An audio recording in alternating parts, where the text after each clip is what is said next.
What's up?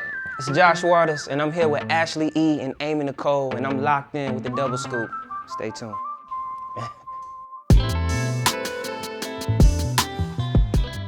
What's going on, Josh? What's up, love? You know, we've been trying to make this interview happen for a long time. Forever. So it's good to start the new year off right. Yeah. But, you know, we talk to a lot of artists, like creatives, filmmakers, and I always ask them, like, how did they discover their passion? Yeah. So I know you're a singer and a songwriter. Right. Tell me, like, when did you discover, like, this was your talent?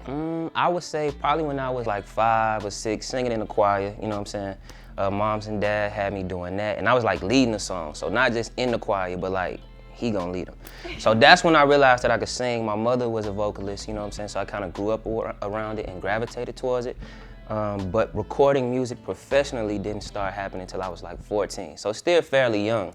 But my first time in the studio and feeling like this is what I'm supposed to be doing, I was like 14. When did you say, okay, I'm serious about this, I'm gonna pursue it like for real, like as a career? I would say I knew in high school, so I was signed to an independent label out here in Atlanta from Hattiesburg, Mississippi. Like my mom would let me basically kind of skip school and drive out here by myself. For real, shout out to my moms. So I guess I knew then that it was what I wanted to do, but I was in a band in high school and I knew I wanted to play on a collegiate level. So I went to Alcorn and did that, but it took up so much time and I had a full scholarship and everything. I dropped out like, this is what I want to do. So I guess we can say like 2015, 2016. Right. I remember, like, you know, we had the interview on the phone like 3 years ago and you told me like you dropped out of school. Yep. But how did they react to that? Like a lot of parents wouldn't be as supportive as your mom, right. You know, because they're like, you know, it's the education. And you know, music, the industry is real. It's like you're either gonna make it or you're not. It's a hard industry, so for you to say, I'm done with school and I'm gonna pursue this, like what was people's reactions to that? So my mom, shout out to my mom, she was so with it that it almost made me nervous. She encouraged it, she pushed it. My grandmother and a lot of other family members, they wasn't with it, but also being from Mississippi, I feel like it's not often or ever really that we see somebody try to pursue this and actually make something of themselves doing it. So I don't even think that it wasn't so much as that they didn't believe in me, it was just the fear of they've never seen it done, so how are you gonna do it? So me, bro, I just had that conviction and just that favor, I guess I would say, and that's how I moved, and I didn't really care about what they was thinking. I'm like, I'm gonna do this anyway, So we're from Mississippi as well, so a lot of the artists that we talk to that's from Mississippi, they say it's hard to break into the industry. Like, would you agree? And is that why you moved to Atlanta? I would say I agree, but I also would say it depends on how you want to get into the industry. So if you're trying to do like this mainstream thing, that's definitely difficult regardless of where you're from. If you want to just build a core fan base, you can do that from Mississippi. And I think I didn't have knowledge of that until I left and started seeing how everything worked. You know what I'm saying? Like Silas, he stayed and he's doing really, really well. You know what I'm saying? Crit, he left of course, but even then that was like before streaming. So much has changed and transpired since then, but I definitely think it's difficult, but I have to say as a disclaimer, it just depends on what you want out of the situation. You know what I'm saying? So every dream chaser, anyone that's trying to like pursue their passion, it's hard. Yes. So like I said, we talked 3 years ago. So I'm proud to see how far you've come up to this point. But like, what were some of the challenges you faced? Like, you know, it may be like a financial challenge. It may like you going broke, struggling, paying bills. Even, even just like doors not opening or you just not really making progress. So tell me about some of your challenges. So some of the greatest challenges or obstacles, I would say, first of all, it's all of that you named. So a lot of people don't know because I don't talk about it, which is why we kind of going the route that we are in terms of content with this 52 joint. But the supporters or fans, I never gave them an opportunity to really get to know me outside of the music, you know what I'm saying? But I moved out here with like $300. And practically after staying with them for a couple of months, like sleeping in my car, couch hopping, the whole nine, which is kind of cliche, I would say. You know what I'm saying? Everybody goes through that. So definitely the financial parts. I got a son who still is in Mississippi. So being away from him as often as I am is definitely the hardest part of it all. And family, being away from like my mom's was tough at first. And just feeling like, you know, you got this idea of how all of this stuff is gonna transpire. So when you come out here and you knocking on the doors and you not getting in the fashion in which you thought you might have, you feel me? It can be a little discouraging, you know what I'm saying? So I would say that's the biggest part of it. But I became a man out here. So you went through your struggles, but now you on the come up because we've been watching you for the past few years, and like we saw you open for Big Crit a few years ago. You've been on tour with Jay Holiday. So talk about those experiences and how you got those opportunities. Okay. So in terms of opening up for Crit, that probably was one of the greatest experiences of my career to date. Kind of. Crit is my favorite artist of all time. Like, I met him when I was like 17. I got put on to him like in 2009. He was my introduction to hip hop, for real, you know what I'm saying? Like, my mom played like jazz, gospel, neo soul in the house. So outside of what my cousins was playing, like UGK, 8-Ball, MJG, Crit was that like, dang, he sounds like them. And I just gravitated towards him, you know what I'm saying? And he saved my life, his music did on several occasions, you know? So opening up for him was surreal, especially to do that in Mississippi, because I could have did it in Atlanta because I was out here, you know what I'm saying? Yeah. But to do it back home was just different. And it did so much for the state, like people, it did a lot. It was cool because I remember when we talked 3 years ago and I asked you about working with Crit and you said you would love to. So when I saw that, I was like, look at him manifesting. It's crazy, right? Because he worked on that 143 album and everything. He produced on it, wrote on it. So all of that was kind of wild to me because like you say, manifested. I used to just be talking about the things that I wanted and not realizing at that time the steps that I was actually making to go towards that, you know what I'm saying? And Jay Holiday, he records here at our studio from time to time. And that happened actually, he was having a session and I was in here while they was cooking up and I started writing, thinking that it was for me. And the producer's like, oh, Jay gonna love that. And I'm like, when they start nicknaming me Jay? And they was like, I'm like, yeah, I do like it. They was like, nah, Jay Holiday on the way. And I'm like, what? And I'm like, cool. So I wrote the record and they went in there and let him hear it. Well, I went and sang it for him and he flipped out. So I ended up writing a song for him and then a couple weeks later, they like, he going on tour, he wants you to come with him.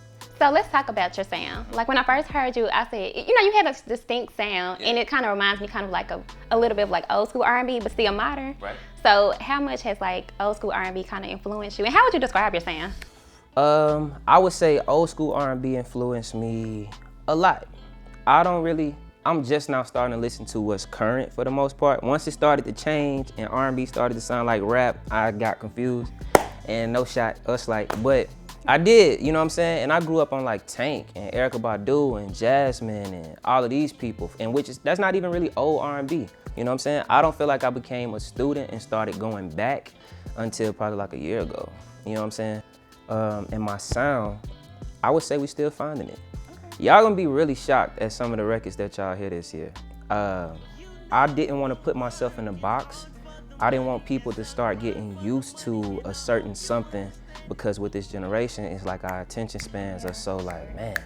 So I had to keep it interesting. So I'm definitely not stepping outside of myself in no way, shape, form, or fashion with the music I'm making, but it's definitely a step up, I would say, from just the in the pocket, neo soul type joints. You know what I'm saying? You know, you focus on, and you said this before, like you focus on love. Like you want that to be like the message of your music. So why did you choose to focus on that? Because you could have tried to focus on a lot of other things, but you chose love. So I would say, truthfully, my purpose is greater than music.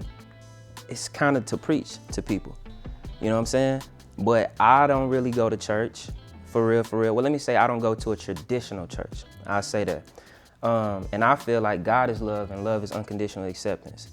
So I got records about making love and sex and all of this stuff. But that is a part of being in love with somebody. You know what I'm saying? So I just kind of try to figure out how do I put medicine in the candy. But to answer the question is like, I know that my generation probably not gonna end up in the sanctuary. So as my platform and my fan base grows, as long as I can get on stage and at least say that I think God is love and love is unconditional acceptance, I know that somebody's gonna get convicted by that.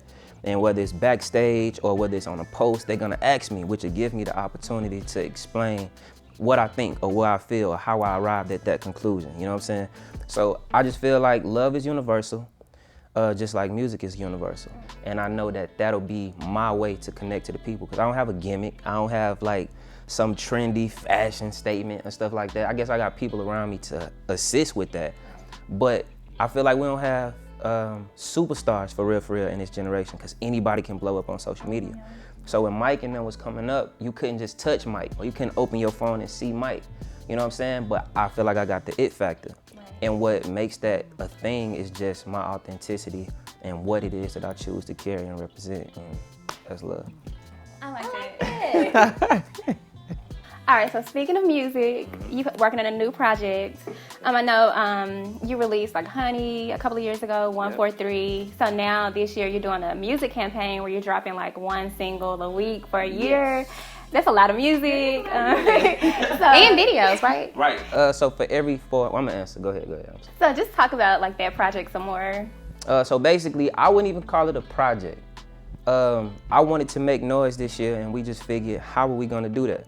And so when we came here, when I first started with Bandwidth, initially we wanted to put like this album together and find Josh Waters' sound, you know what I'm saying? So what ended up happening is we had a hard drive full of records, and the music was so good, it's like, we can't not give this to these people, you know what I'm saying?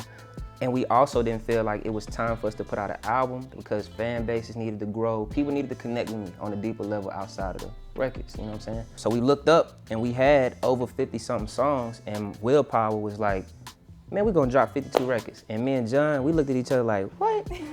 But it made sense. And from that point, it was like, okay, it's 52 weeks in a year, we're gonna drop one a week. So then my marketing team, Tahoe, shout out to Tahoe, she was like, bro, it's 52 cars in the deck. And I'm like, yo, it is. It's 52 cards in the deck, and it's 4 suits in the book, right? Or in the deck, rather. So you got your hearts, your spades, your clubs, and your diamonds. And that's also 4 quarters in the music industry. So each quarter essentially would be a different suit. So right now we're in a heart suit, and these records kind of center around love, being in love, and things of that nature, you know what I'm saying? So for every 2 records, there will be a music video, and we're just gonna flood them with content and records. So you either A, gonna get tired of it, or you're gonna get tired of seeing it, and you'll at least go look and check it out, and we hope that you like it.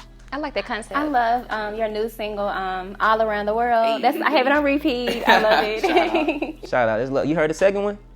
No Chaser? Yeah, I like that one Okay, too. for sure. That's a bet. There it is.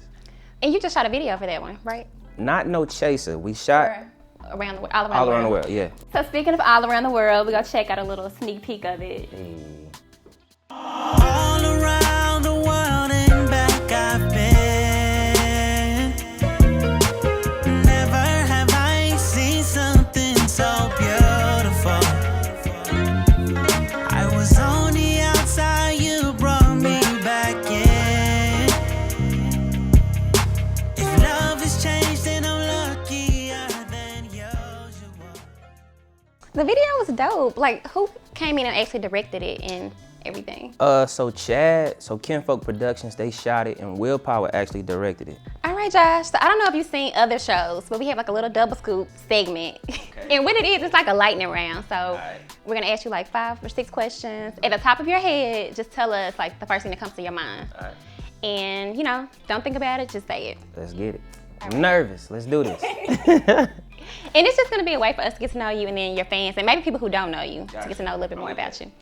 All right. Now, you already said this, but I'm gonna ask you again. Okay. Who is, if I went through your phone, like your playlist, who would be like an artist I would say your favorite artist? Right now, you would probably see Sir. Just want one artist? Can I give y'all multiple? Let's just go with one. Okay. What do you consider the sexiest quality in a woman? I would have to say, wit, how smart she is, and I guess how she carry herself, so those 2. Now, I know you growing up, you got your fan base is building, so I know you got a lot of female fans. So what is like the craziest thing like a female has done to get your attention, or maybe like slid in your DMs? Probably when I was out on the road, this young lady threw some garments on the stage at me. And I don't even think that was crazy, that was love, shout out. I love you. But yeah, that's probably that. So since you're from Mississippi, what's your favorite soul food? Man, do I have to tell the truth?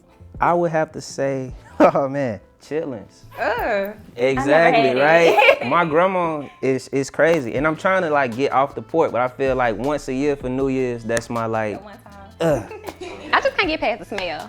I never smelled them. I don't know what my grandma put in them when she cleaned them, but I have never smelled the snake from chitlins. It's my first time hearing it. Yeah. Yeah. I know you put out a lot of music, and this is probably gonna be a hard question because you have so much music, but what would you say is your favorite song that's of yours? That's out, right? Body of work? Yeah. I would say 143. And why that one? I would say 143 because that was my introduction, and that was like the groundbreaking, especially for the state of Mississippi, like, okay, he's an artist now, you know what I'm saying? So it was my foundation for what's going on right now. And I got to work with my favorite artists, you know what I'm saying? Like, I think it was a dope project. I worked with The Money, T.I.'s son, Smoke Dizza, so I'm gonna go with 143. Well, Josh, it was so good talking to you today. Thank y'all for having me. Congratulations to watch from, like I said, to see you from there to now. Like, it's a lot of growth. So we proud of you. Thank and I'm you. just I looking forward to appreciate seeing how y'all. much you're gonna like go for it. Yes, ma'am. Now, I hope this ain't our last interview. I know it took forever, but we gonna do this again. Of course. Well, tell like the viewers like how they can reach you, like your social media. Okay. You can follow me anywhere at Josh Waters Music. You can go to my website, joshwatersmusic.com, and I'll be there.